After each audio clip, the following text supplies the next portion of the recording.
Hello everyone. आजच्या principle of मॅनेजमेंटच्या लेक्चरमध्ये तुमचं सर्वांचं स्वागत. आपण मागच्या लेक्चरला factors determining span of control इथपर्यंत येऊन थांबलो होतो. आपला तिसरा युनिट सुरू आहे. तुम्हाला याच्या नोट्स मी लवकरात लवकर देण्याचा प्रयत्न करेन. तुम्ही आतापर्यंत जे काही प्रिन्सिपल्स यामध्ये स्टडी केलेत, मॅनेजमेंटमध्ये तुम्हाला ज्या काही छोट्या छोट्या कॉन्सेप्ट आपण स्टडी केल्यात, तर त्यापैकीची एक स्पॅन ऑफ कंट्रोलची तुमची कन्सेप्ट आहे की ज्यामुळे तुम्हाला तुमचे मॅनेजर्स कशा पद्धतीने वर्क करतात किंवा त्यांच्या रिस्पॉन्सिबिलिटीज काय आहेत, किती कॅपेबल असणं गरजेचं आहे प्रत्येक गोष्टीसाठी. तर हे सगळं तुम्हाला यामध्ये समजेल. कंट्रोलिंग सिस्टीम ही तितकी आपण समजतो तेवढी सोपी नाही. जसं की आता तुम्हाला साधं सिंपल तुम्ही क्लासचे सीआर आहात. क्लास सीआर झाल्यानंतर तुमच्या ज्या रिस्पॉन्सिबिलिटीज येतात, पूर्ण क्लास कंट्रोल करणं वगैरे. तुम्ही आता कॉलेजला ऑनलाईन मुळे आलेल्या नाही आहात, पण तरी सुद्धा कॉलेजला जेव्हा तुम्ही याल तेव्हा तुम्हाला ती सिस्टीम लक्षात येईल की सीआर होणं, सीआरच्या रिस्पॉन्सिबिलिटीज कम्प्लीट करणं. जेव्हा तुम्ही लिडिंग रोल मध्ये असता जनरली, तेव्हा तुम्हाला तो लक्षात येतो पार्ट की कंट्रोलिंग हा पार्ट किती हार्ड असणार आहे. त्यासाठी आपल्याकडे काय असलं पाहिजे, कुठले स्किल्स आपल्याकडे असले पाहिजे किंवा कशा पद्धतीने आपलं प्लॅनिंग असलं पाहिजे. तर त्यासाठी आता आपण हा फॅक्टर्स बघूया की स्पॅन ऑफ कंट्रोलसाठी कुठले कुठले आहेत. फर्स्ट आहे कॅपॅसिटी ऑफ मॅनेजर. कॅपॅसिटी मध्ये तुम्हाला फक्त जनरली फिजिकल कैपेसिटीचा इथे विचार करू नका. जैसे कि हम लोग देखते हैं ना कि एबिलिटी और कैपेबिलिटी, ये दोनों चीजें बहुत जरूरी रहती है हर एक मैनेजर के अंदर. Each manager has diverse capability and ability in terms of decision making. यानी कि हर एक की कैपेसिटी अलग अलग है, एक दूसरे से दो पर्सनालिटी जो है बिल्कुल डिफरेंट रहेंगे. तो उनके अंदर जो डिसीजन मेकिंग पावर है उसके हिसाब से चेंज हो जाएगी. तुम्ही किती कॅपेबल आहात त्यानुसार तुम्ही डिसिजन घेणार आहात, बरोबर की नाही. प्रत्येकाचे डिसिजन बरोबर येतातच असं नाही. त्याचं रिझन काय आहे की तुमच्याकडे असणारी ॲबिलिटी. मग ती ॲबिलिटी येते कुठून? त्यामध्ये सांगितलं की डिसिजन मेकिंग असेल, लीडरशिप असेल, कम्युनिकेशन असेल, जजमेंट्स असतील, गायडन्स असेल अँड कंट्रोल.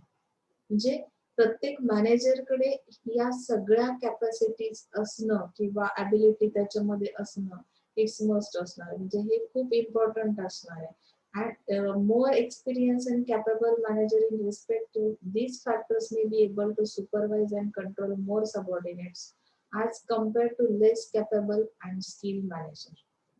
जे तुमच्या अंडर जो काही एम्प्लॉय वर्क करतो, सबऑर्डिनेट्स आहेत तुमचे, त्यांना जर कंट्रोल करायचं असेल तर मॅनेजरकडे काय असलं पाहिजे. आता बऱ्याचशा लोकांना बीएमएस ला आल्यानंतर मी काउन्सिलिंग करतानाही सांगितलंय की तुम्ही मॅनेजर लेवलच्या पोस्टला पण तुम्हाला जॉब मिळू शकतात. पण त्यासाठी मला काय कमवणं गरजेचं आहे, या 3 वर्षामध्ये मला कुठल्या गोष्टी शिकायच्या आहेत. जजमेंट्स केव्हा घेतले जातात सांगा, की जेव्हा तुम्हाला कुठल्या गोष्टीचं नॉलेज असेल, एक्सपिरियन्स असेल. तो एक्सपिरियन्स तुमच्याकडे असला पाहिजे, तुमच्याकडे नॉलेज असलं पाहिजे त्या फील्डचं. गायडन्स करण्यासाठी तुमच्याकडे रिसोर्सेस असले पाहिजे. त्यानंतर तुम्हाला कम्युनिकेशन करता यायला हवं. आता तुमच्यापैकी काही मुलं करतात कम्युनिकेशन. मी जनरली आता नाव घेऊन सांगणार नाही तुम्हाला, पण काही लोक शॉर्ट फॉर्म टाकतात. त्यांना अंडरस्टँड होणारे शॉर्ट फॉर्म, जे की दुसऱ्याला ती लँग्वेज माहिती नसते. त्यामुळे कम्युनिकेशन होत नाही, ते मिसअंडरस्टँडिंग होतं. तुम्ही एखादा शॉर्ट फॉर्म टाकला, ग्रुपवर टाकलात किंवा पर्सनलला कोणाला टाकलात, तर त्या समोरच्या पर्सनलाही त्याचं नॉलेज आहे का याचा विचार कम्युनिकेशन करताना पण करत नाहीये. आणि त्यामध्ये तुमची बॅड इमेज तयार होते, मिसअंडरस्टँडिंग वाढतात. तर अशा पद्धतीने कम्युनिकेशन नाही शिकणार आहोत आपण. कम्युनिकेशन स्किल हा जो पार्ट आहे तो फार इफेक्टिव्ह आहे, ज्याचा इम्पॅक्ट तुम्हाला पूर्ण लाईफ लॉंग काय होतो मिळतो, म्हणजे जाणवतो. कारण की तुम्ही ज्या लोकांशी रिलेशनशिप मेंटेन करताय त्यांच्याशी कुठल्या पद्धतीने कम्युनिकेट करताय या गोष्टीला फार इम्पॉर्टन्स आहे तुमच्या जनरल लाईफ मध्ये. मी थोडस आमंत्रण नाही, तुम्हाला एक जनरल कम्युनिकेशन हा टॉपिक आहे. आता लीडरशिप आहे. लीडरशिप तुम्हाला दिली, जसं मी सांगितलं तुम्हाला क्लास सीआर केलं, सब्जेक्ट रिप्रेझेंटेटिव्ह केलं, तर ऍज अ लीडर म्हणून तुमचा रोल काय असणार आहे, तुमच्या रिस्पॉन्सिबिलिटीज काय असणार आहे.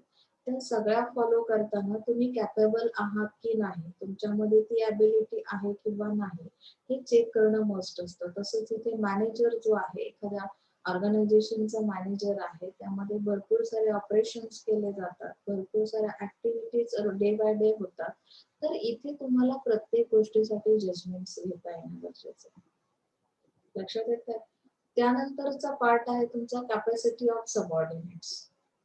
मला यामधून फायनल कन्क्लुजन काय सांगायचंय लक्षात येत असेल तुमच्या, की आपण factors determining span of control.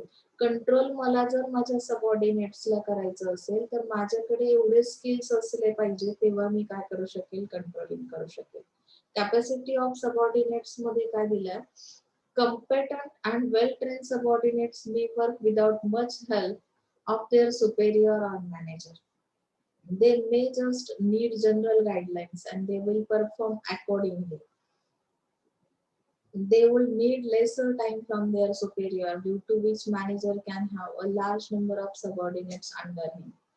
म्हणजे आता इथे बघा की वेल ट्रेन जर तुमचे सबऑर्डिनेट्स असतील, तुमचे एम्प्लॉईज असतील, तर त्याचा इम्पॅक्ट काय होतो की मॅनेजर्स त्यांना हेल्प तर करतात, ट्रेनिंग प्रोव्हाइड करतात, त्यानुसार गाईडलाईन नुसार ते काय करतात, परफॉर्मन्स देतात तुमचे सबऑर्डिनेट्स.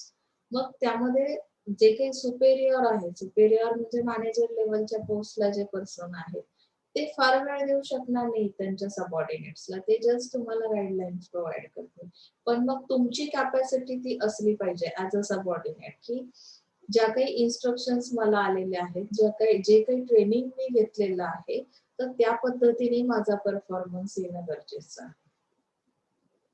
म्हणजे स्पॅन ऑफ कंट्रोल मध्ये दोन्ही गोष्टी महत्वाच्या आहेत. मॅनेजर फक्त कॅपेबल असून चालणार नाहीये, ती कॅपॅसिटी सबऑर्डिनेट्सची पण असेल तरच परफॉर्मन्स वेल असणार आहे. ओके, सो मग तो परफॉर्मन्स वेल येण्यासाठी ऍज अ मॅनेजर तुमचा रोल काय असेल, तर ट्रेनिंग प्रोव्हाइड करा, मोटिवेशन द्या, एनकरेज करा त्यांना, त्यांना गाईडलाईन्स द्या आणि त्या पद्धतीने त्यांचा परफॉर्मन्स करून घ्या, म्हणजे सगळं कंट्रोलिंग मध्ये राहील. लक्षात येतं? नेक्स्ट थिंग आहे nature of work perform by subordinates. आता नेचर कसं आहे वर्कचं, as the complexity and variety of work performed by the subordinates increases, each subordinate require more attention from the manager, leading to reducing span of control. म्हणजे आता complexity जेव्हा येते वर्कमध्ये, तेव्हा सबऑर्डिनेट्सचा performance कसा असेल, जे सबऑर्डिनेट्स एका दिवसामध्ये किती काम करतात, त्यामध्ये वर्कमध्ये किती व्हरायटी आहे, 2 दिवस तुम्ही नाईटला आहात, जॉब करताय, 2 दिवस डेला करताय, तर अशा जे काही कॉम्प्लिकेशन्स असतात किंवा सिच्युएशन वेगवेगळ्या असतात, तेव्हा सबऑर्डिनेट्सला काय गरजेचं आहे, E subordinate requires more attention from the manager. Complexity असेल त्या टायमिंगला मॅनेजरचं पूर्णपणे लक्ष असणं गरजेचं आहे, की सबऑर्डिनेट्स नक्की कशा पद्धतीने वर्क करतायत, त्यांना काय अडचणी येत आहेत, तर ह्या पद्धतीने तुम्ही कंट्रोलिंग करू शकता. Extent of decentralisation. आता सेंट्रलायझेशन आणि डिसेंट्रलायझेशन याचा इम्पॅक्ट कसा होतो बघा, आपण मागच्या लेक्चरला ही कन्सेप्ट पूर्ण स्टडी केली, की डिसेंट्रलायझेशन मध्ये काय केलं जातं, की डिसिजन मेकिंग पॉवर ही दुसऱ्या सेंटरला किंवा डिस्ट्रीब्यूट केली जाते ती प्रत्येक एका centre wise. If there is a balance between delegation of authority and responsibility, this will require less time to devote to manage his subordinates, as they will take most of the actions by their own. Hence manager can have a wider span. Controlling system जेव्हा तुमचा area खूप vast आहे, अगर बहुत बढ़िया ज्यादा आपका business है जो एक्सपांड हुआ है, तो एट दैट टाइम मैनेजर को ये पॉसिबल नहीं है कि आप कंट्रोल कर सके, कोई एक पर्सन उसके लिए रिस्पॉन्सिबल नहीं हो सकता। तो उन्होंने क्या कर दिया कि जो भी राइट्स है, रिस्पॉन्सिबिलिटीज है या अथॉरिटीज है, वो डिस्ट्रीब्यूट कर दिए सबऑर्डिनेट्स के लिए, कि आप उसी टाइम उसी वक्त क्या कर सकते हो कि खुद से डिसीजन ले सकते हो। इसकी वजह से हर बार आपको मैनेजर पे डिपेंड रहने की बिल्कुल जरूरत नहीं, तो एक्शंस फास्ट हो जाएंगे, आपका वर्क जितना फास्ट होगा आपका परफॉर्मेंस बेटर रहेगा और ऑर्गेनाइजेशन भी प्रॉफिट में रहेगी। तो एक्सटेंड की जाती है आपकी जो रिस्पॉन्सिबिलिटी है, अथॉरिटी है, तो डिसेंट्रलाइजेशन के थ्रू ये पॉसिबल है। Okay, next thing is that the degree of planning. Degree of planning के अंदर बताया कि if the planning is efficiently done mainly if standing plans, procedures, rules, methods are clear, then subordinates can make their decisions on their own. And if they are required to make a plan of their own, then they will require more guidelines by superiors. And manager can handle narrow span in the case of inadequate planning. Planning किसका होना चाहिए? जो भी planning है, plan जो भी बनाए जाते हैं ऑर्गेनाइजेशन के थ्रू, प्रोसीजर्स बनाए जाते, रूल्स बनाए जाते, तो अगर वो रूल्स क्लियर है, मेथड्स क्लियर है, तो सबऑर्डिनेट्स क्या कर सकते हैं कि डिसीजन ले सकते हैं कि किस तरह का परफॉर्मेंस देना है। अगर मेरे पास रूल्स और रेगुलेशंस है, जैसे आप लोगों ने नए एडमिशन लिया फर्स्ट ईयर में, आप लोग अभी आए नहीं, लेकिन आपने जो भी प्रोस्पेक्टस आपको मिला, प्रोस्पेक्टस के अंदर आपको इंस्टीट्यूट के बारे में जानकारी मिली, उसमें दिए गए रूल्स रेगुलेशंस बताए गए। तो इस तरह से अगर गाइडलाइन मिलती है तो आपके लिए आसान हो जाता है परफॉर्म करना। If they require to make a plan of their own, बहुत बार ऐसे होता है कि कुछ बच्चे, यानी कि यहाँ पे ऑर्गेनाइजेशन के अंदर भी सबऑर्डिनेट्स अगर प्लानिंग खुद बना रहे हैं, तो वहाँ पे ज्यादा गाइडलाइंस देने की जरूरत पड़ती है सुपेरियर को, जो भी मैनेजर है। तो यहाँ पे स्पैन ऑफ कंट्रोल जो भी है, स्पैन जो है वो क्या हो जाता है, डिक्रीज हो जाता है, यानी की लेस असणार इथे तुमचा कंट्रोल। आणि हे सगळं कशामुळे होईल? इनॅडिक्वेट प्लॅनिंग। प्री प्लॅन तुम्ही जेव्हा असाल, तुमचा प्लॅन जेव्हा तुम्ही सबऑर्डिनेट सोबत शेअर कराल, तेव्हा काम करणं सोपं जातं आणि कंट्रोल करणंही सोपं जातं. ओके. कम्युनिकेशन सिस्टीम कशी आहे? Face to face communication is used then the span of control will be narrow. However, in modern electronic devices are used for communication, then the span of control will be wide. म्हणजे तुम्हाला span of control ही जे काही concept आहे ती narrow कुठे असेल? Face to face communication मध्ये. तुम्ही समोरासमोर काम करताय तर तेव्हा तुम्हाला फार कंट्रोलिंगची गरज पडत नाही, कारण तुम्ही अंडर ऑब्झर्वेशन आहात. पण जेव्हा इलेक्ट्रॉनिक डिव्हाइसचा वापर केला जातो कम्युनिकेशन साठी, तुम्ही मोबाईलवर चॅट करताय, मोबाईलवर मेसेज पाठवताय, ईमेल करताय, तर अशा केसमध्ये कंट्रोलिंग सिस्टीम थोडी कशी असेल? वाईड असेल. ओके. Level of management. आता मॅनेजमेंटच्या लेवल कशा आहेत त्यानुसार हे डिसाइड केलं जातं की कंट्रोलिंग सिस्टीम कशी असेल. If the bosses are working at the top level of management then they have more responsibilities. Higher the level of management, lesser the number of subordinates, as higher level management does not have much time to supervise. अभी all rights अगर इस top level management के हाथ में है, आपके bosses जो है वो कौन सी जगह पे काम कर रहे हैं? टॉप लेवल मैनेजमेंट में उनका जॉब है, तो ऑब्वियसली उनके पास बहुत सारे काम रहेंगे या बहुत ज्यादा वर्कलोड होने की वजह से वो उतना टाइम सुपरवाइज करने के लिए नहीं दे सकते। तो यहाँ पे ऑटोमेटिकली कंट्रोलिंग सिस्टम थोड़ी कैसे हो जाती है? वीक हो जाती है। They spend their most of time in planning and other functions, and lower level managers can have wider span than the higher level managers. अभी लोअर लेवल मैनेजर्स के ऊपर बहुत ज्यादा रिस्पॉन्सिबिलिटी यहाँ पे बनती है, क्योंकि हायर लेवल वाले किस चीज में डूबे हैं? प्लानिंग करने में या अदर फंक्शंस करने में उनका बहुत ज्यादा टाइम है। तो यहाँ पे लोअर लेवल मैनेजमेंट जो है वो कैपेबल है, एबल है प्लानिंग करने के लिए, या सॉरी कंट्रोलिंग करने के लिए। ओके. जियोग्राफिक कंटिन्यूटी किस तरह की है? तो यहाँ पे उन्होंने बताया the subordinates are located at the same place within the direct supervision of manager.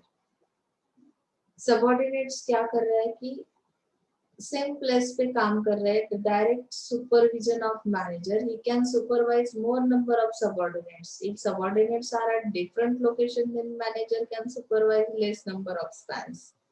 ये तो बहुत बार हमें पता चलता है कि एक ही प्लेस पे आपके अगर सबऑर्डिनेट्स है, एक ही प्लेस पे काम चल रहा है, तो एट दैट टाइम सुपरविजन कैसे होगा? स्ट्रांगली होगा या कंट्रोलिंग सिस्टम स्ट्रांग रहेगी। लेकिन अगर मेरे जो सबऑर्डिनेट्स है वो क्या किए गए हैं कि डिस्ट्रीब्यूट किए गए हैं, एक प्लेस पे नहीं है उनका जॉब, तो ऐसे हालात में मैनेजर को इन्हें सुपरवाइज करना मुश्किल होता है या स्पैन ऑफ कंट्रोल कम हो जाता है। Okay. Now let us see the Grecunas theory of span of control. ये Grecunas ने कुछ relationships explain किया है span of control के लिए. तो उन्होंने बताया it is a French consultant V.A. Grecunas developed a theory on span of control in 1933. He published a paper called Relationship in Organization. Organization के अंदर जो relationship बनती है तो वो किस तरह से बनती है, किन दो लोगों के बीच बनती है, उनका रिलेशनशिप उन्होंने इस जो भी थ्योरी है स्पैन ऑफ कंट्रोल की 1933 में जब पब्लिश किया गया पेपर रिलेशनशिप इन ऑर्गेनाइजेशन के अंदर उन्होंने एक्सप्लेन किए हैं three factors, three kinds of relationships that a superior could have with his subordinates.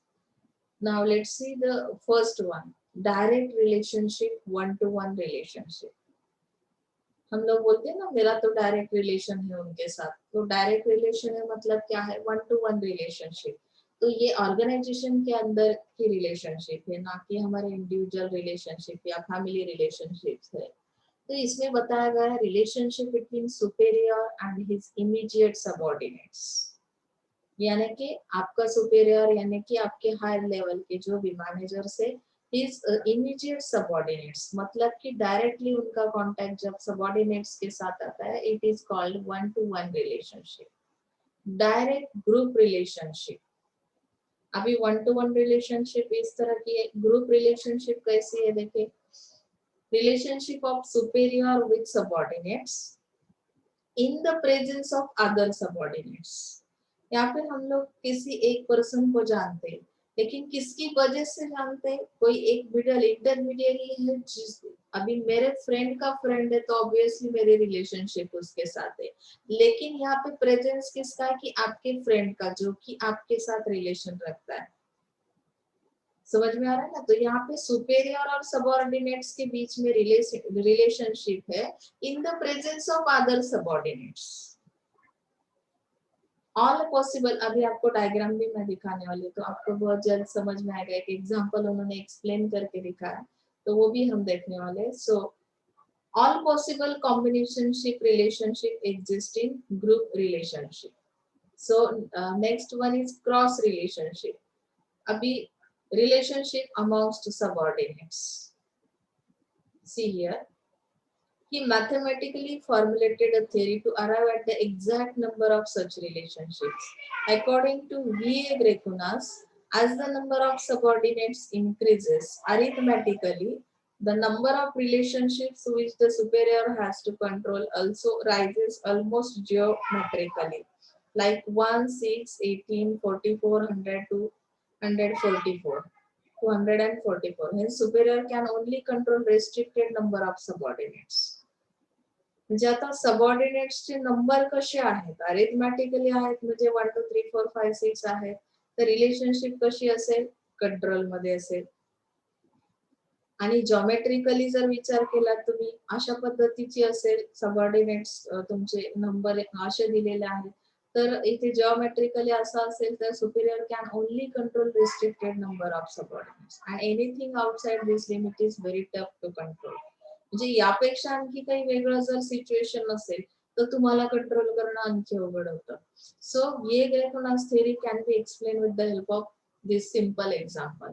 अभी फॉर एग्जांपल हम लोग देख सकते हैं यहाँ पे, consider mister Anand A, short form आपने यूज किया है यहाँ पे. मिस्टर आनंद को A bracket A is a superior, यानी कि वो बॉस है mister Anand, and mister Bipin B and mister Chandu C are his subordinates, juniors और लोअर ग्रेड एम्प्लॉइज. बी और सी जो है क्या है, सबऑर्डिनेट्स है, और ए जो है वो बॉस है. ओके, सो अभी हम लोग यहाँ पे देख सकते हैं, नेक्स्ट एक डायग्राम के अंदर उन्होंने एक्सप्लेन किया है. जैसे आनंद ए जो बॉस है यहाँ पे स्पैन ऑफ कंट्रोल का, ये जो ट्रायंगल आपको दिख रहा है, बिपिन बी और चंदू सी. तो अभी हम पोजीशन देख सकते हैं, इनके अंदर रिलेशनशिप किस तरह से है. 3 types of relationships are there. So direct single relationship कैसी है, 1 to 1 relationship, A with B, यानी कि A with B and A with C. That is a total of two direct single relationships. यहाँ पे सेपरेशन दिखेगा आपको, single relationship है, one to one relationship है, बॉस ए जो है उसकी डायरेक्टली रिलेशनशिप बी के साथ है, या तो सेकेंड ऑप्शन है कि ए की रिलेशनशिप सी के साथ है, ये भी सबऑर्डिनेट है। ओके, डायरेक्ट ग्रुप रिलेशनशिप कैसे बनती है? A with B in presence of C. यहाँ पे ए और बी के बीच में जो भी रिलेशनशिप बनी है इन प्रेजेंस ऑफ सी है यहाँ पे, so it is a direct group relationship. And A with C in presence of B. समझ में आ रहा है? एक तो सिंगल बनेगी, या ए की बी के साथ जो रिलेशनशिप है इन द प्रेजेंस ऑफ सी, तो ये कौन सी रिलेशनशिप हुई? Direct group relationship. समझ में आ रहा है ना? तो यहाँ पे भी टू डायरेक्ट ग्रुप रिलेशनशिप है, यहाँ पे टू डायरेक्ट सिंगल रिलेशनशिप है। समझ में आ रहा है? क्रॉस रिलेशनशिप कैसे बनती है? B with C and C with B, B with C and C with B. तो इनकी रिलेशनशिप इनके साथ है, या इनकी रिलेशनशिप सी की बी के साथ है, that is cross relationship. Again a total of two cross relationships, यानी कि यहाँ पे फर्स्ट जो चांस मैंने बताया कि बी की रिलेशनशिप सी के साथ है, या सेकेंड जो थिंग है क्रॉस रिलेशनशिप की, that is C with B. Okay, तो यहाँ पे भी दो रिलेशनशिप बन गए क्रॉस में। Therefore, total number of relationship which Anand A has to control is -2 plus 2 plus 2 is equal to 6 relationships. Thus, when the number of subordinates is 2, subordinates कितने हैं यहाँ पे? 2 नंबर, यानी कि Bipin B, Chandu C. Okay,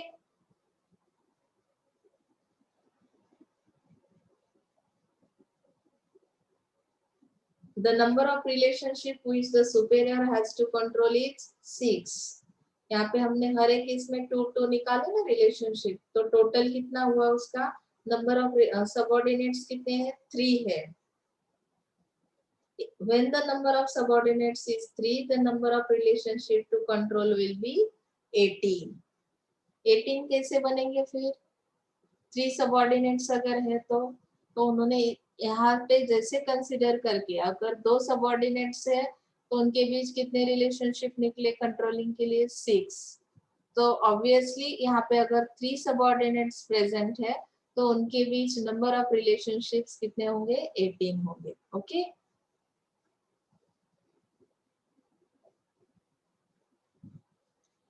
V.A. Grecunas has elucidated his principle with the help of this formula। तो इन्होंने यहाँ पे जो ग्रेकुनस थ्योरी हम स्टडी कर रहे हैं स्पैन ऑफ कंट्रोल के लिए, तो उन्होंने एक फॉर्मूला दिया है हमें। ये फॉर्मूला ऐसा है, R is equal to n in bracket 2 raised to n plus n minus 1 bracket complete divided by 2। R means number of relationships, कितने relationships है वो ये आपको क्या करेगा? बताएगा R। n means number of subordinates। तो हम लोग आगे नेक्स्ट पेज पे देख सकते हैं। By using Grecunas formula, we can find out the number of relationships। R आपको क्या करना है?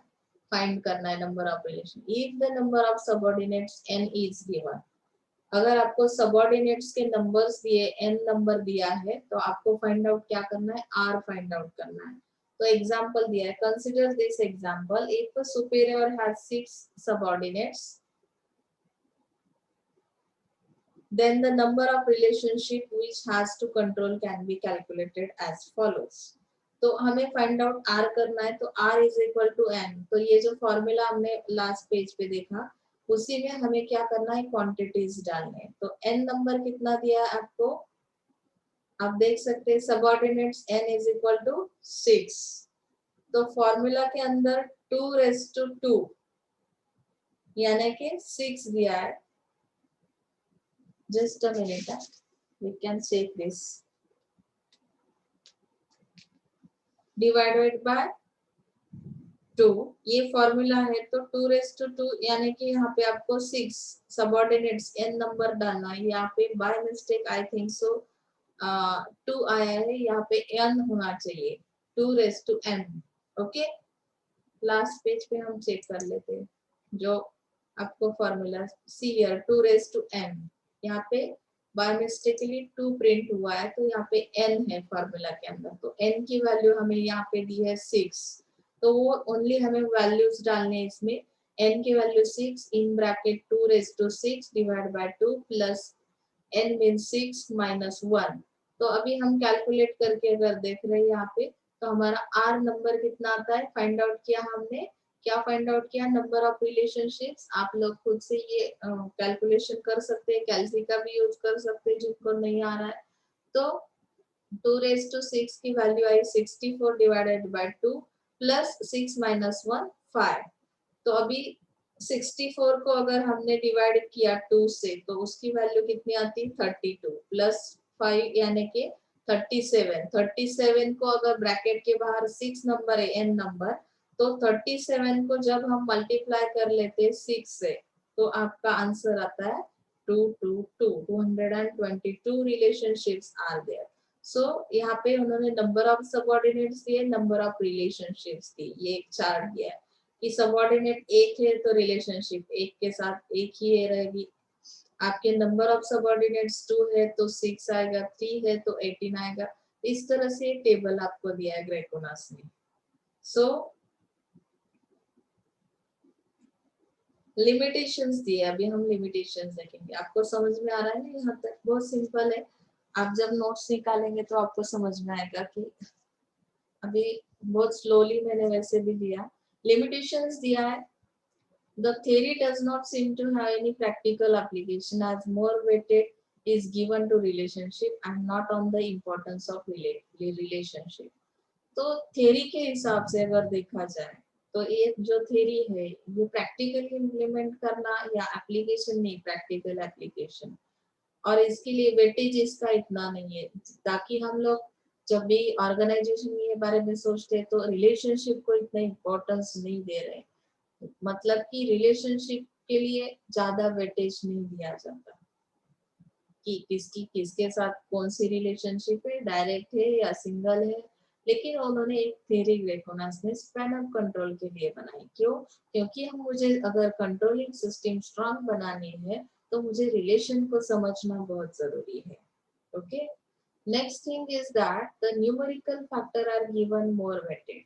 यहाँ पे न्यूमेरिकल फैक्टर्स पे बहुत ध्यान दिया है, यानी कि उन्होंने n नंबर्स दिए, नंबर के ऊपर बहुत ध्यान वेटेज उनका है। Factors which govern an effective span of control as discuss above are not reflected. मतलब ये रिफ्लेक्ट नहीं करते, जैसे कि ये फैक्टर्स जो है डिस्कशन के हिसाब से हमने इसका डिस्कशन किया, ये फैक्टर्स उतने इम्पोर्टेंस नहीं रखते हैं। यहाँ पे ये वाला चैप्टर कंप्लीट हो रहा है। हम नेक्स्ट चैप्टर में देखेंगे।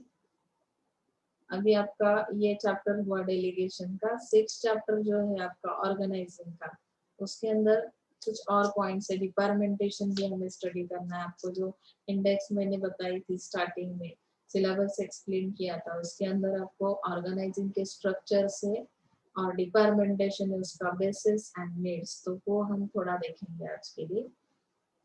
यहाँ पे बहुत ज्यादा पॉइंट्स दिए आपको, तो बेसिक पॉइंट्स जितने हैं एज पर सिलेबस। आप बुक भी अगर देख रहे हो, लायब्ररीत येऊन जेव्हा तुम्ही बुक घ्याल तेव्हा तुमच्या लक्षात येईल की लायब्ररीमध्ये जे बुक्स आहेत किंवा बुकमध्ये जो सिलेबस तुम्हाला दिलेला आहे खूप फास्ट आणि खूप जास्त पॉइंट्स दिलेले आहेत, जे की गरजेचे नाहीत। तुम्हाला ऍज पर सिलेबस आपण गेलो की तुम्हाला समजेल, नोट्स काढणं इझी होईल।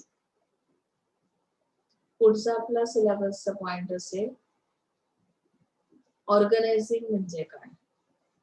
पण आपण ऑर्गनायझिंग फक्त समजून घेण्याच्या अगोदर ठीक आहे, आपण हा पॉइंट तुम्हाला देऊया ऑर्गनायझिंग म्हणजे काय, कारण पुढे तुम्हाला त्यावर डिपेंड डिपार्टमेंटेशन जे आहे किंवा ऑर्गनायझेशनचे जे स्ट्रक्चर्स आहेत ते स्टडी करायचे, की लाईन अँड स्टाफ स्ट्रक्चर आहे किंवा तुमचं जे काही फॉर्मल इनफॉर्मल स्ट्रक्चर आहे, मॅट्रिक्स स्ट्रक्चर आहे, तर ते स्टडी करण्यासाठी अगोदर ऑर्गनायझिंगची जी कन्सेप्ट आहे ती क्लिअर होणं खूप गरजेचं आहे। So let us see organizing. Organizing is the process of identifying and grouping the work to be perform.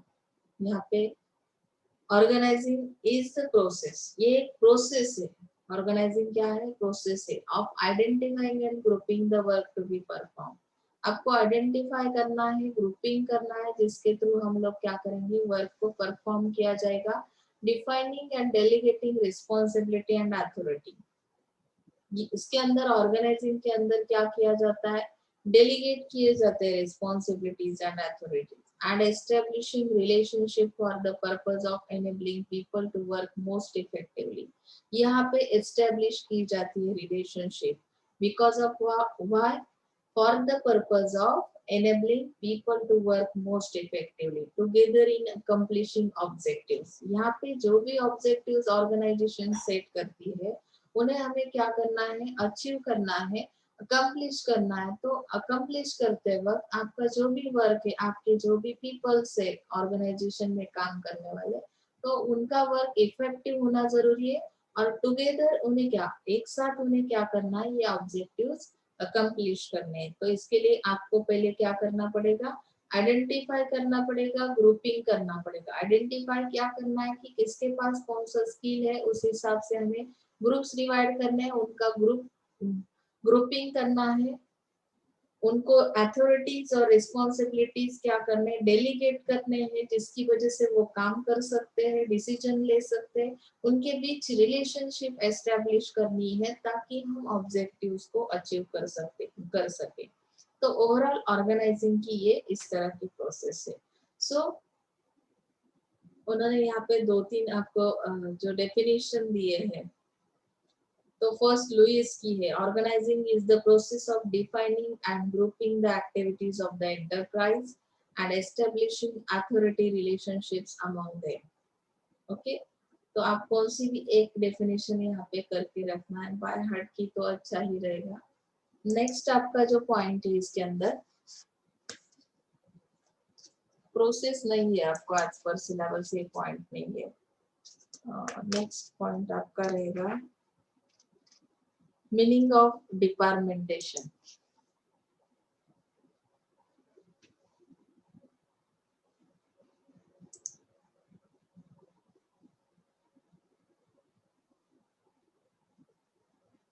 देख सकते हैं यहाँ पे डिपार्टमेंट्स किस तरह से बने। ये जो पीपल्स दिख रहे हैं आपको, हर एक इसमें है। तो इनके बीच डिस्टेंस जो मेंटेन किया है, हर एक डिपार्टमेंट के बीच जो डिस्टेंस रहता है, तो इस तरह से हमें इसका डिपार्टमेंटेशन का स्टडी करना है, उसकी जरूरत क्या है। जैसे हम मार्केटिंग, फाइनेंस, एचआर डिपार्टमेंट देखते हैं ना, उस हिसाब से। तो departmentation means separating the large and complex organisation into smaller, flexible and administrative units. यानी कि यहाँ पे डिपार्टमेंटेशन का मतलब क्या है कि सेपरेट किया हुआ है। जो बिग लार्ज स्ट्रक्चर है, कॉम्प्लेक्स स्ट्रक्चर है ऑर्गेनाइजेशन का, उसके अंदर हमने स्मॉल स्मॉल डिपार्टमेंट्स बना दिए, स्मॉल कर दिया, फ्लेक्सिबल कर दिया, एडमिनिस्ट्रेटिव की जो भी यूनिट्स है उनको भी सेपरेट कर दिया। That means it means the process of rational grouping of similar functions. यहाँ पे रेशनल क्यों बताया कि सिमिलर फंक्शंस करने वाले, अगर जो पर्सन्स मार्केटिंग में के जॉब में है, मार्केटिंग अच्छी तरह से कर सकते हैं, तो उनको उन्होंने एक ग्रुप में डाल दिया, सेपरेट कर दिया, मार्केटिंग डिपार्टमेंट बना दिया। नेक्स्ट जो फाइनेंस के पर्सन्स है, जो फाइनेंस के ऊपर काम करने वाले, बजट्स देखने वाले, तो उनके लिए ऐसे स्किलफुल पर्सन्स का एक ग्रुप बना दिया। तो यहाँ पे उन्होंने एज पर फंक्शन, यानी कि फंक्शन के हिसाब से उन्होंने मैनेज कर दिए वो यूनिट्स, और उनके बीच एक कोऑर्डिनेशन बना दिया। यानी कि ये जो मैनेजेबल यूनिट्स है for the purpose of overall coordination of organisational resources.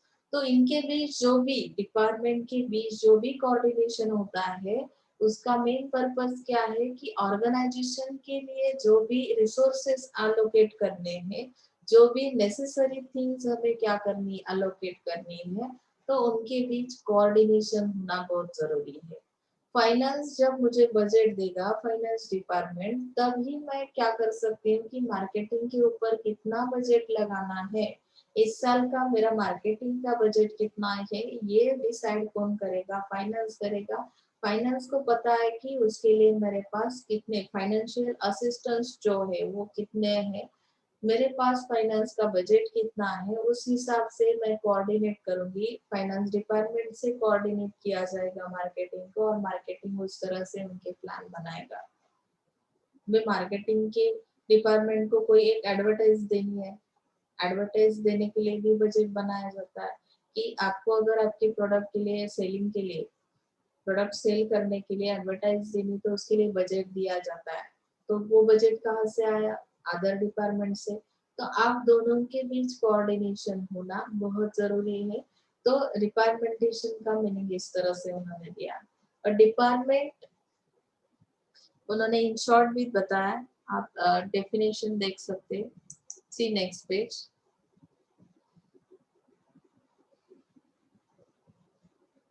Piers and Robinson की एक डेफिनेशन है, departmentation is the grouping of jobs, processes and resources into logical units to perform some organizational task। जैसे मैंने पहले भी आपको बताया, ग्रुपिंग ऑफ जॉब्स मतलब कि एक डिपार्टमेंट के लोग जो ग्रुप बनाया है, जैसे मार्केटिंग का ग्रुप है तो उनका एक जॉब है, वो लोग कुछ प्रोसेस करते, मतलब कि मार्केटिंग की प्रोसेस के अंदर क्या किया जाता है, जैसे मार्केटिंग रिसर्च किया जाता है, एडवर्टाइजिंग किया जाता है, सेल्स प्रमोशंस दिए जाते हैं, तो ये प्रोसेसेस वो लोग करेंगे। And resources into logical units to perform some organisational task, यानी कि यहाँ पे कुछ लॉजिक्स का यूज किया जाएगा, लॉजिकल यूनिट्स यूज किए जाएंगे परफॉर्मेंस के लिए। जैसे हमें बहुत बार जजमेंट लेना पड़ता है, अगर मुझे मार्केट मैंने चूज किया है, खेड़ मार्केट में मुझे मेरा प्रोडक्ट सेल करना है, तो वहां पे जजमेंट लिया जाता है। मार्केटिंग रिसर्च के थ्रू मेरे पास जितना भी फीडबैक आएगा उसके ऊपर मेरा खुद का जजमेंट लगाऊंगी, मैं कुछ एस्टिमेट्स तैयार करूंगी, फ्यूचर प्लान्स बनाऊंगी, और उस तरह से ऑर्गेनाइजेशनल टास्क जो है मैं कंप्लीट करने की कोशिश करूंगी। That means it is called departmentation. तो एग्जैक्टली डिपार्टमेंट के अंदर किस तरह का काम किया जाता है, ये आपको यहाँ पे समझ में आया होगा। समझ में आ रहा है ना, सबको समझ में आ रहा है? तो हम इसकी नीड क्या है, इम्पोर्टेंस क्या है, वो भी देखेंगे डिपार्टमेंटेशन के। एज पर सिलेबस ये पॉइंट्स हम ले रहे, एक्सेसिव पॉइंट्स को हमने अवॉइड किया है। तो नीड के हिसाब से स्पेशलाइजेशन, यानी कि it facilitates an organisation to gain the benefits of specialisation as each department looks after their own function, proficiency is developed and efficiency of operations increases।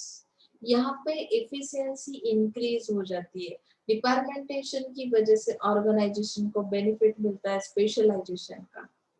यानी कि कौन सा डिपार्टमेंट किस तरह से इफिशिएंट वर्क कर रहा है ये मैं जान सकती हूँ, क्योंकि यहाँ पे स्पेशलाइजेशन है। हर एक डिपार्टमेंट का एक खुद का ओन फंक्शन है, फंक्शन यानी कि जो काम है वो फिक्स है, जॉब जो है उनका वो फिक्स है। फाइनेंस के लिए जो रिस्पॉन्सिबिलिटी दी है, जो जॉब दिया है, वही काम उन्हें करना है, वही परफॉर्मेंस देना है। तो ऑब्वियसली उसके अंदर, उस परफॉर्मेंस के अंदर इफिशियंसी आती है, और आपके जो भी ऑपरेशन है सक्सेसफुली कंप्लीट हो सकते हैं। ओके, एक्सपांशन होता है या इसकी वजह से एंड ग्रोथ भी होती है। जैसे कि अगर स्पेशलाइज पर्सन किसी एक ग्रुप के अंदर काम कर रहे हैं, स्पेशल पर्सन, तो ऑब्वियसली एक्टिविटीज कैसे होंगे, फास्ट होंगे, एंड इसकी वजह से हम हमारा बिजनेस क्या कर सकते हैं, एक्सपांड कर सकते हैं। There is no departmentation and if one manager we are looking after the entire organisation, then organization will have remained stagnant and small। यानी कि स्मॉल ऑर्गेनाइजेशन के लिए ये पॉसिबल है कि आप डिपार्टमेंट नहीं बनाते हो, आप क्या करते हो कि वन मैनेजर यानी एक अकेला मैनेजर ही सब कुछ मैनेज कर लेता है। तो ऐसे टाइम में आपकी ग्रोथ होना या आपका बिजनेस एक्सपांड होना तो पॉसिबल नहीं है। आपका स्मॉल बिजनेस रहेगा तो ये पॉसिबल है। ओके, sovereignty मतलब departmentation results in the division of enterprise into semi-autonomous units। In these units, every manager is given sufficient freedom. The feeling of autonomy provides job satisfaction and motivation, which in turn lead to higher efficiency of operation। अगर as a manager आपको कुछ freedom दिया जाता है, top level management क्या करती है कि हर एक डिपार्टमेंट के लिए कुछ ना कुछ मैनेजर की प्रोविजन रहती है। मार्केटिंग मैनेजर अलग है, फाइनेंस का अलग है, एचआर का अलग है। और अगर इस मैनेजर को अपॉइंट करने के बाद आपने कुछ फ्रीडम दिया, सफिशिएंट फ्रीडम दिया, सपोर्ट किया, तो एट दैट टाइम आपको वो जॉब सेटिस्फेक्शन मिलता है एज अ मैनेजर कि मेरे हाथ में कुछ ना कुछ राइट्स है। कभी कभी ऐसा रहता है कुर्सी तो मिलती है लेकिन बहुत बार अथॉरिटी नहीं मिलती, या बहुत बार आपको हर डिसीजन लेते वक्त टॉप लेवल मैनेजमेंट के पास जाना पड़ता है। तो आप मोटिवेशन, आपको जो मोटिवेशन है वो नहीं मिलता, जॉब सेटिस्फेक्शन नहीं मिलता, ओनली आप साइन अथॉरिटी के लायक रह जाते हो। तो यहाँ पे थोड़ा सा फ्रीडम देना चाहिए, सोवेरेनिटी के अंदर वो फ्रीडम अगर देते हैं हम लोग, तो जॉब सेटिस्फेक्शन के साथ साथ हमें मोटिवेशन भी मिलता है। So which in turn lead to higher efficiency of operations. तो आपके operations के अंदर भी efficiency आती है। तुम्हाला मी जर काही गोष्टींमध्ये फ्रीडम दिलं की ऍज अ स्टुडंट म्हणून तुम्ही काय करू शकता, कुठले डिसिजन्स घेऊ शकता. फॉर एक्झाम्पल, मी ज्या बुक मधून आता स्टडी तुम्हाला जे काही लेक्चर्स देते, त्या बुक व्यतिरिक्त अदर जे ऑथर्स आहेत, अदर जे सोर्सेस आहेत, ज्यातून तुम्ही काय करू शकता की सिलेबसचे पॉइंट्स कव्हर करू शकता किंवा तुम्हाला जे सुटेबल लँग्वेज वाटेल ज्या ऑथरची, तर ती यूज करू शकता. असं जर मी तुम्हाला फ्रीडम दिलं तर कदाचित तुमच्या कामामध्ये एफिशियन्सी येते. म्हणजे काय, मोटिवेशन मिळतं की मॅडमने आम्हाला हे राइट्स दिलेले आहेत. प्रत्येक वेळी मॅडम सांगतात तेच लिहून घ्यायचं किंवा त्याच पद्धतीने जायचं असं सांगितलं तर इथे फ्रीडम कमी मिळतो आणि त्यामुळे तुम्हाला जे काही अंडरस्टँडिंग आहे, तुम्ही ज्या काही लँग्वेज मध्ये नोट्स काढणं गरजेचं आहे, ते पॉसिबल होत नाही. म्हणजेच तुमचे ऑपरेशन्स कसे होतात, एफिशियंट होतात का नाही होत, इथे एफिशियन्सी कमी होते, तत्परता त्यामध्ये येत नाही. आलं लक्षात? हे जर मी सांगितलं की आता तुम्ही हे जे पॉइंट्स आहेत, काही गरज नाही एक्झामला तुम्ही असंच्या असं लिहिण्याची. मी ज्या कन्सेप्ट माझ्या भाषेमध्ये सांगितल्या त्या तुम्ही तुमच्या भाषेत कन्वर्ट करून जरी तुम्ही लिहिल्या तरी चालेल. तर बऱ्याचशा मुलांचं अर्ध टेन्शन जातं. तुमच्यापैकी 50% लोक जे आहेत ते इंग्लिश मीडियमचे आहेत, त्यामुळे त्यांना हे सहज शक्य असतं. एकदा कन्सेप्ट कळली, डिपार्टमेंटेशन म्हणजे काय कळलं की ते त्यांच्या ओन लँग्वेज मध्ये पण एक्सप्लेन करू शकतात. जे पुस्तकी लँग्वेजच हवी असं काही गरजेचं नाहीये. बुक मधलं जसंच्या तसं कॉपी पेस्ट करण्याची गरज नाही. ओके ना? तर इथे पुढचा पार्ट तुमचा येतो परफॉर्मन्स अप्रायझल पॉसिबल. डिपार्टमेंटेशनची नीड आपण बघतोय. या appraisal of managerial performance becomes simpler when particular jobs are allocated to departmental personnel. अभी पर्टिकुलर जॉब जो है, पर्टिकुलर मतलब कि कुछ खास जॉब जो है वो अलोकेट किए जाते हैं डिपार्टमेंटल पर्सनल को. The sources of information, the skills and competence required for total managerial decisions can be located. यानी कि आपके जो भी इंफॉर्मेशन का सोर्स है, तो अभी कुछ इंफॉर्मेशन की जरूरत तो रहती है. अगर ऑर्गेनाइजेशन को कोई भी डिसीजन लेना है तो डिसीजन लेते वक्त हर एक डिपार्टमेंट के अंदर ऐसे कुछ खास पर्सन्स रहते हैं जो कि इंफॉर्मेशन रखते हैं कि अगर मुझे फाइनेंशियल बजट बनवाना है, या मेरे जो अदर कॉन्टैक्ट पर्सन्स है उन या मेरे शेयर होल्डर्स है वो कितना इन्वेस्ट करने वाले, इस साल इन्वेस्ट कितना करेंगे, तो उसकी वजह से मुझे एक पिक्चर क्लियर हो जाता है कि मेरे पास कितना फाइनेंस रहेगा. तो इस तरह का sources of information, other skills, competence, ये जो चीजें हैं वो मैनेज करने के लिए आप क्या करते हो कि एक पर्टिकुलर जॉब है तो अलोकेट किया जाता है कोई एक डिपार्टमेंटल पर्सन को.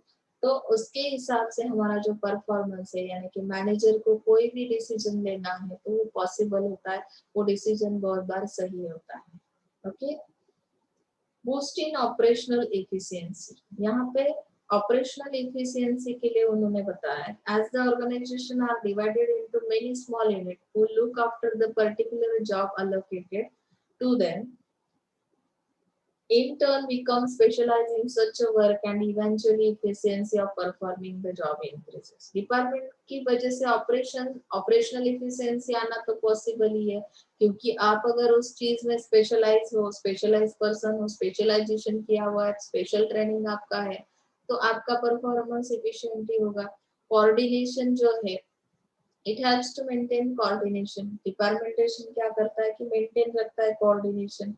As a members of each department follow identical rule and report to the same departmental heads.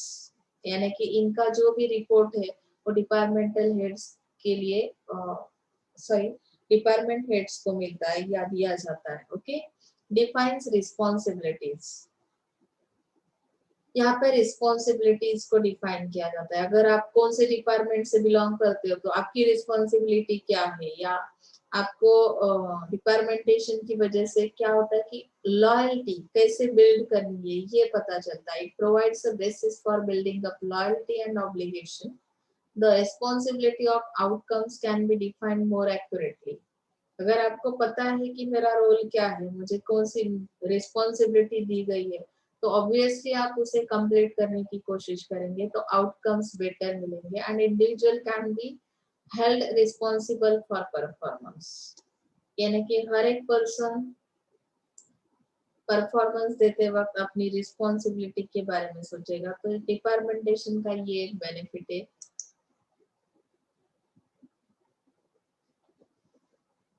अभी यहाँ पे हमें बेसिस और टाइप्स ऑफ डिपार्टमेंटेशन देखना है। ओके,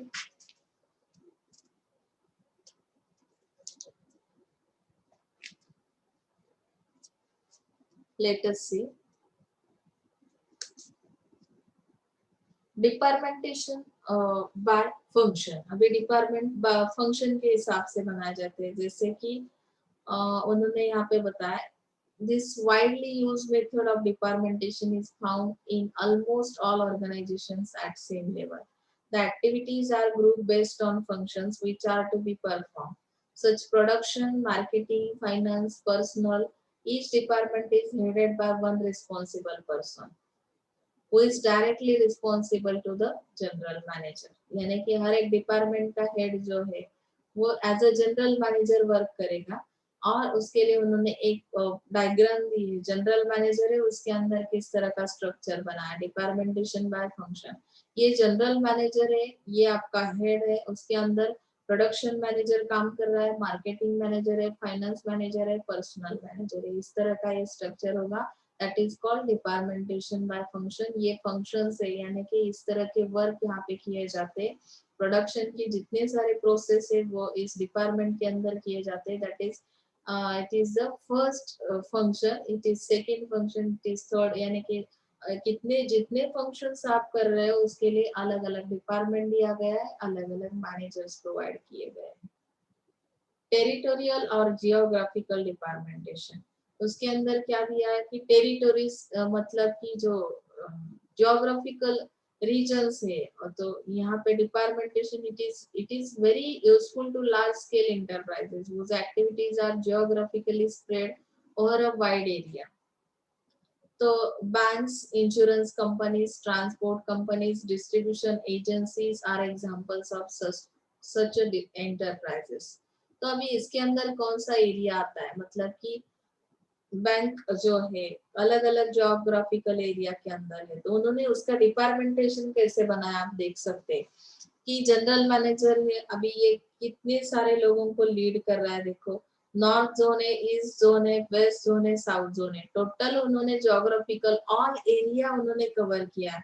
ऑल जोनल जो मैनेजर्स है वो यहाँ पे अपॉइंट किए, तो इनका रिपोर्टिंग वो किसे करेंगे, ये जो मैनेजर है नॉर्थ जोन का वो उसका रिपोर्टिंग जनरल मैनेजर को करेगा। और जनरल मैनेजर जो है वो अदर डिपार्टमेंट्स के साथ कोऑर्डिनेट करेगा कि यहाँ की कंडीशन क्या है, डिपार्टमेंट कौन सा किस तरह से काम कर रहा है। तो एक्टिविटीज यहाँ पे आप क्या कर सकते हैं, उसका रिपोर्टिंग कर सकते हैं। डिपार्टमेंटेशन बाय प्रोसेस के अंदर क्या आता है, under this basis activities are grouped on the basis of production process or equipment involved। This is generally used in manufacturing enterprise। अभी मैन्युफैक्चरिंग जो किया जाता है कि कोई भी चीज अभी मैन्युफैक्चर करने के लिए कौन सी प्रोसेस की जाती है, तो वो प्रोसेसेस उन्होंने क्या कर दिया, उनके अलग अलग टेक्सटाइल मिल का एग्जांपल दिया है कि टेक्सटाइल मिल के अंदर जितने सारे ऑपरेशंस है that is called ginning, spinning, weaving, dyeing department. Similarly a printing press may consist of composing, proofreading, printing and binding departments, तो उस हिसाब से वो क्या करेंगे, हर एक चीज के लिए वो मैनेजर अपॉइंट करेंगे। जनरल मैनेजर वो हेड रहेगा, उसके अंदर जितने सारे प्रोसेस किए जाते हैं उस डिपार्टमेंट के अंदर, उस हर प्रोसेस के लिए उन्होंने अलग अलग मैनेजर अपॉइंट कर दिया, मतलब ये एक अलग डिपार्टमेंट बन गया। Okay, so next department, departmentation by customers. अभी कस्टमर्स का किस तरह से डिपार्टमेंटेशन किया जाता है कि जो जनरल मैनेजर है यहाँ पे departments depending upon the nature of customers, कि कस्टमर का नेचर किस तरह का है। Activities are group according to the type of customers. For instance large cloth store may be divided into wholesale, retail और एक्सपोर्ट डिवीजन। यानी कि cloth का बिजनेस है आपका, क्लोथ सेल करने, तो उन्होंने किस तरह से डिवाइडेशन कर दिया, कुछ चीजें हैं वो आप होलसेलर के थ्रू सेल करते हो, कुछ चीजें वो डायरेक्टली रिटेलर के थ्रू सेल की जाती है, या एक्सपोर्ट डिवीजन आपकी जो है उसके थ्रू एक्सपोर्ट किया जाता है आपका प्रोडक्ट। तो यहाँ पे कस्टमर के हिसाब से उन्होंने manager wholesaler, manager retailer, manager government, manager foreigners, इस तरह से ये डिपार्टमेंटेशन कर दिया। प्रोडक्ट के हिसाब से उन्होंने फॉर एग्जाम्पल देख सकते हैं, an organization may produces varieties of product, may divide their organization on this basis. For example, bank provides variety of services, merchant banking, housing loan, personal loan. तो अभी अलग अलग डिपार्टमेंट है इस बैंक के अंदर, क्योंकि वो अलग अलग सर्विसेज प्रोवाइड करते हैं, तो उन्होंने उसके डिपार्टमेंट्स अलग कर दिए। जो भी मर्चेंट बैंकिंग है वो एक डिपार्टमेंट देखेगा, हाउसिंग लोन का जो डिपार्टमेंट है वो एक देखेगा। तो यहाँ पे उन्होंने इस तरह से एक जनरल मैनेजर क्या कर दिया, अपॉइंट कर दिया, उसके अंडर इतने सारे डिपार्टमेंट्स बना दिए, manager personal loan, manager housing loan. Okay, departmentation by time. अभी आपको क्या करना है, कंट्रोलिंग सिस्टम देखी ना आपने कि मुझे स्पैन ऑफ कंट्रोल करना है, तो हर एक चीज पे मेरा कंट्रोल होना जरूरी है, तो इसके लिए डिपार्टमेंटेशन की बहुत जरूरत है। तो आप देख सकते हैं यहाँ पे जो सिस्टम है, under this system activities are group on the basis of time. जो भी ऑर्गेनाइजेशन के अंदर एक्टिविटीज किए जाते हैं, तो उसे क्या करना है, मुझे ग्रुप करना है, उसका ग्रुपिंग करना है on the basis of time. तो कौन सी एक्टिविटी किस टाइम में होती है उसके हिसाब से मैंने डिपार्टमेंट बना दिए, और डिपार्टमेंट के थ्रू मैंने कंट्रोलिंग करना स्टार्ट कर दिया। तो यहाँ पे उन्होंने दिया है general manager, manager day shift, manager evening shift, manager night shift. समझ में आ रहा है यहाँ पे? तो इस तरह से उन्होंने हर एक शिफ्ट के लिए एक अलग मैनेजर बना दिया। तो वो क्या करेगा कि उस प्रोसेस को कंडक्ट करेगा, उसका सुपरविजन करेगा, उसके ऊपर उसका कंट्रोल रहेगा। तो ऑब्वियसली आपका performance as a employ, as a subordinate कैसे हो सकता है, बेस्ट हो सकता है, उसके अंदर एफिशिएंसी हो सकती है। Departmentation by numbers, it is an oldest form of department. Each department is given numbers. For example department 1, 2 इस तरह से भी बनाया जाता है, हर बार नेम तो नहीं दिया जाता। तो डिपार्टमेंट 1 के अंदर कौन सी एक्टिविटी की जाएगी वो पहले से डिसाइड किया जाता है। कंपोजिट डिपार्टमेंटेशन भी रहता है, तो आपके लिए मिनिमम 7 पॉइंट्स का होना बहुत जरूरी है। तो आपको ये समझ में आया होगा, बेसिस ऑफ डिपार्टमेंटेशन। तो ऑर्गेनाइजेशन एज अ स्ट्रक्चर, ये जो पॉइंट है आपका, ये हम नेक्स्ट लेक्चर में लेंगे। इसके अंदर हमें स्ट्रक्चर स्टडी करने हैं, और जैसे कि लाइन एंड स्टाफ मैंने बताया, तो वो ही एक पॉइंट आपका बचा है, जिसके बाद आपका थर्ड यूनिट कंप्लीट हो जाएगा। तो आप रेडी रहना है नेक्स्ट लेक्चर के लिए। तब तक के लिए हम यहाँ पे रुकते हैं। कुछ प्रॉब्लम अगर है तो पूछना है। So thank you so much.